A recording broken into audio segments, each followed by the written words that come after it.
Since the proudly announced counteroffensive of the Ukrainian Army in the south has not happened and more territories of the country are coming under the control of the Russian forces, the Kiev regime, which vitally needs to declare any victory, has switched to a terrorist strategy of military operations. Over the past week, the Russian ground forces have won several important victories on the front lines. On August 19th, the headquarters of the territorial defense of the DPR confirmed full control of the town of Zaitsevo and the small village of Dacha located on the northern outskirts of Gorlovka. The Ukrainian units deployed in the area saved their own lives and surrendered. Fighting has been ongoing there since 2014. The armed forces of Ukraine held control in the north of the town, from where they constantly shelled civilians in the areas under DPR control. In the Donetsk region, after the town of Pesky came under control of the DPR, fighters of the 11th Regiment of the DPR and famous Somalia Battalion are moving towards Pervanivsky and Neverisky. Near Ugledar, the Ukrainian command was forced to transfer reserves in order to restrain the offensive of the Allied forces. On August 21st, Russian reconnaissance units reportedly entered the village of Pavlovka.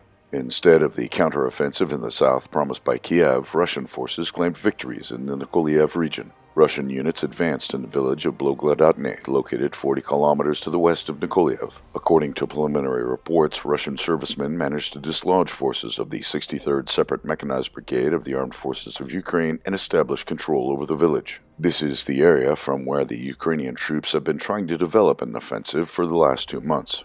Losing on the front lines, the Ukrainian military is busy carrying out terrorist attacks against Russians in DPR, LPR, as well as on Russian territories. The Ukrainian military has already shelled civilians in Donetsk with PFM-1 mines. They continue attacks on the Zaporizhzhia nuclear power plant and the Kakhovskaya power station, threatening the world with ecological catastrophes. Ukrainian saboteurs attempt to attack military and civilian facilities in Crimea and other Russian regions.